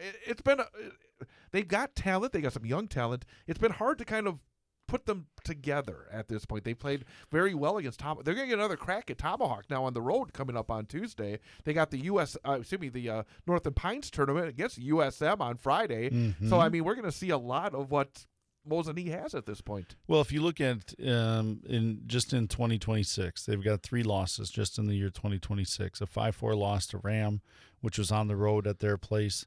A 4-3 loss at home against Tomahawk. Obviously played really well. Gave up 2 shorthanded goals to give that one away a little bit, and then obviously a road loss at Shawano. But they're 7-3 in their last 10 games, and obviously playing some of their best hockey. And part of that is your freshmen aren't freshmen anymore. Your freshmen understand what it is, and obviously with Reed Butala, he's come into his own a little bit here and had some success. He's still a freshman. I know you coaches always like to say that, but they're still a freshman. And the thing about it that is really impressive is that, again, we've talked about this, and you've talked about how, as a freshman, I mean, physically they're so different than the seniors are, and yet they're finding ways to be successful. And we're seeing quite a bit of that right in this winter sports season, I think. Yeah, I mean, it's really different across all the sports as I watch them all now and see how a young player can have an impact in the game. I mean, the reality is, in the end, you're going to rely on your upperclassmen, your juniors, your seniors, but sometimes you get one of those special talents that can come in and impact your lineup, whether it's on the basketball court or on the ice arena, or even within the wrestling world. You get a young, inexperienced at the high school level athlete, but can come out and just make an impact. And I wanted to touch on Tomahawk. They won 3 games, and the one that kind of jumped out to me was against Ram. We mentioned they had beaten Mosinee earlier in the season, and Tomahawk on the weekend defeated Ram by a score of 5-3. That was actually on Friday night. And the thing about it that jumps out is, and we talk about this quite a bit, that is a sectional game. Because, again, when we talk about that sectional in Division I, we often talk about the teams in the Wisconsin Valley Conference and the Big Rivers Conference. And I was actually going over it last night during the pregame, trying to put some perspective behind what that game was, and mention the fact that you have Ram, and then you have that GNC team that's hanging out their Tomahawk. And I haven't delved as deeply as I'm going to here, but I'm really curious to see where Tomahawk finishes in terms of seeding for that bracket. Yeah, I haven't dove into it either. Just seeing all the scores, you kind of can see where they might fit, kind of in that middle 3 area. I think the 3 losses may have all been to sectional teams, if I'm not mistaken. And that'll hurt you a little bit in the seeding meeting. But when you look at where with that whole sectional, I think there's 3 teams that have separated themselves to be the top, and they're obviously ranked in the top 6 in the state. And but from there on, it's going to be you're going to have to do your homework as a coach to see them. Like 4. I look at Eau Claire North, where do they fit? Superior, where do they fit? Yeah. Like some of the early season games were really meaningful. You didn't know it at the time, but they became very meaningful. So it'll be interesting to see how this seeds out. And that sectional, obviously, we know is super challenging. But some of these games that these teams have played will have impact in other sections, in other regions as well. And I guess looking ahead on the boys' side, we talked a lot about the Valley. I think that, number one, we mentioned Mosinee. I think 3 very interesting games. They got University School of Milwaukee on Friday, that traditional tournament. I mean, we always talk about the same teams being like in Eau Claire for this turkey tournament over with West and Superior and Notre Dame and Eau Claire Memorial. But every year around this time, Pines host their tournament. They always bring University School. They must like coming up because that's a long trek for USM, and then Hayward as well. But that's an interesting tournament. I mean, that's a tournament that's been going on for a long time, the Pines Classic. And what's different about that, Chad, is the teams don't get hotels. The teams all stay with local people in Eagle River. So local hockey families house players from Mosinee and Hayward up there, and University School up there, and that's part of the experience of the Pines Classic. So it's kind of cool to see how that tournament's run, and obviously the history of it. And I think Tuesday's Mosinee Tomahawk game will be very interesting. I think for Tomahawk, they can't lose that game. I mean, it's almost like I don't think they have a lot to gain, but they could have a lot to lose in terms of the way the other teams in that section will look at it. Yeah, I mean, obviously they played them super tight. Mosinee and Tomahawk played really tight game before that, and it's not that long ago. So there's not a ton of difference between those two teams right now. So you fully expect to be an outstanding hockey game within their conference tournament structure. Wisconsin Valley Conference on the girls' side, Black River Falls still in first at 5-0. They're 12-5-1 overall. Central Wisconsin Storm 4-1 in the conference, 10-5-1 overall. Wisconsin Valley Union 3-3, 7-7. Pines 1-3, 3-9-2. Medford 0-6, 0-13. Let's talk a little bit about the Storm. Friday night, I know that you saw them against Eau Claire area over at Greenheck. 2-1. ECA Stars knocked off the Storm in overtime. Jaden Yurkovsky had the lone goal for Central Wisconsin. Cammie Floor had 38 saves in that game. And then both of us saw them on Monday, game that we had here on 98.9 WXCO. Storm defeated Northern Pines 3-1. Jaden Yurkovsky had 2 more goals. Ava Whitmore a goal for Central Wisconsin. 16 saves for Taylor Simonson.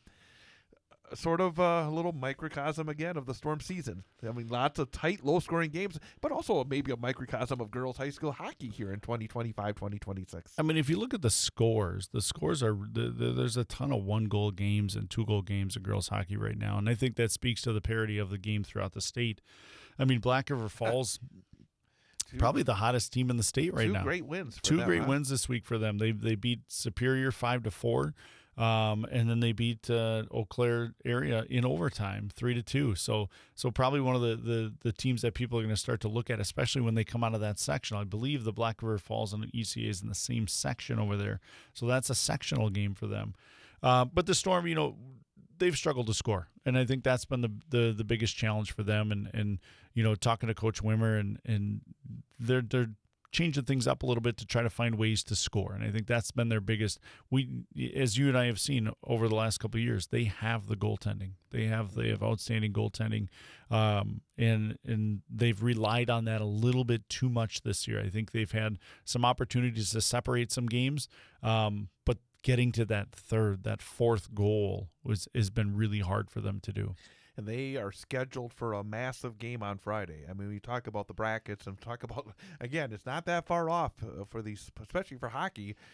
They have a road trip to Superior, and they put themselves a little bit behind the 8 ball by losing to Superior down in Madison at the Culver Cup. They lost against Hayward. What was their record? It was tied. They had a tie. That's the only time they played, right? Yep. They have not played because Hayward, they were at the Gobbler Cup, but they did not play in the Gobbler Cup Correct. this year, which again throws a little bit of a monkey wrench. So for the Storm, massive game in Superior, because if you lose that, then you're in that little grouping of 3 teams that are fighting for 1, 2, and 3. Then it's 2-1, and then Superior puts themselves in a really good spot because they beat Hayward in overtime just last week. Yeah, I think the Storm, if they can go up into Superior, into their place, and find a way to win there, it's going to set themselves up. It's going to make for an interesting seeding meeting. But at the same time, like the most recent version of both of those teams, if they can find a way to get a victory up there, I think sets them into a different seat when it comes to the final seeding. You look at that section, it's probably those 3 teams, and it's a matter of where you're going to travel to, or are you going to be at home? And that's kind of the big difference, regardless of no matter what, they're going to have to play those teams to get to the state tournament. And the thing that's always interesting as well is always, where is the sectional final? This year it's being played in Hayward. So they were obvious. That's where it's scheduled. Last year was scheduled for Superior, but then Superior lost to Hayward in the sectional semifinal, so that threw a monkey wrench, and they ended up playing in Menominee. But it does give Hayward that little bit of a carrot as well. Yeah, it always interesting. I mean, you look on the boys' side, that's at Ram. I think they're the Regis Altoona is the host of the sectional final. I wanted to ask you that. It says it's Hobbs Altoona. Correct. Is that a different rink? That is a different rink. I did not know that. Yes, so it's also Hobbs, but it's in Altoona, so it's the Have Hobbs you been Altoona there? rink. I have, yeah. It'll be interesting to see. Is it like Hobbs in Eau Claire? It is not like Hobbs in Eau Claire. I mean, it's a smaller venue, and that's what's interesting to me when you're hosting this section. And what it means when you get, if you get two juggernauts in the sectional final, it's going to be a well-attended game and a super packed house. Well, this gets me wondering what kind of setup they have for the radio guy, just in case. Chad, you would probably not be happy with that. Oh, there. boy. It does not appear to have that, but I won't speak for them. They got to Maybe move they the got a good plug-in spot from for Hobbs and Eau Claire to Hobbs and Altoona. Yes. Oh man, because I love Hobbs and Eau Claire, but not Hobbs and. That's a great venue up there. The what's the name of the Mike Sullivan? Yeah, the Mike Sullivan broadcast booth. That is a fantastic venue for a fantastic guy as well. But what do we got here? About a couple minutes left. What do you want to finish with? Anything on your mind in terms of high school athletics that we want to finish with here? Well, I think part of high school athletics, it's a family experience, and I think when we talk about, and you go to watch a high school sporting event, look around and look at the people that are cheering you on, and look at the people that are cheering for your community, and I think that is such a big part of high school sports, is the community aspect of this, and it can be a super positive experience for those players, for those families, and I think if you're around some of the parents that maybe aren't as positive as you need to, I think the arena needs people to speak up in those moments, because as somebody who sits in a different chair now, those are the things that you deal with. And we want high school sports to be a positive experience for everybody, and to continue, win, lose, or draw, at the end of the day, they're still high school student athletes, and they've got to be able to look at their mom and dad and give them a hug, and their parents and guardians and teammates, just to make sure it's a great positive experience for them. And I know I probably get in trouble for saying this, but I'm going to say it anyways. Don't drink before going to a high school event. I'm going to say it. Have a nice carbonated beverage at the venue, because there'll be people selling it, making money for these programs. But don't come in with a little edge to you, because you're asking for trouble. That's all I'm going to say. That's my editorial comment. Yeah, and I think with that, Chad, high school sports is about learning life through sport, and obviously we're all there. Everybody's there to give their best and have a competitive environment, and just know that everyone, including the officials, are giving their best, and hopefully it's a great experience for all involved. Thanks to Matt Kleinhans, Jeff Schneider, and Cole Van Slyke for being our guests. Again, tomorrow night, don't forget to join us. 6:35 for the airtime, Wausau West and Stevens Point. Massive game in Wisconsin Valley Conference hockey. We'll be back next Wednesday from 6 till 8 p.m. for another edition of the Big High School Sports Show here on 98.9 WXCO.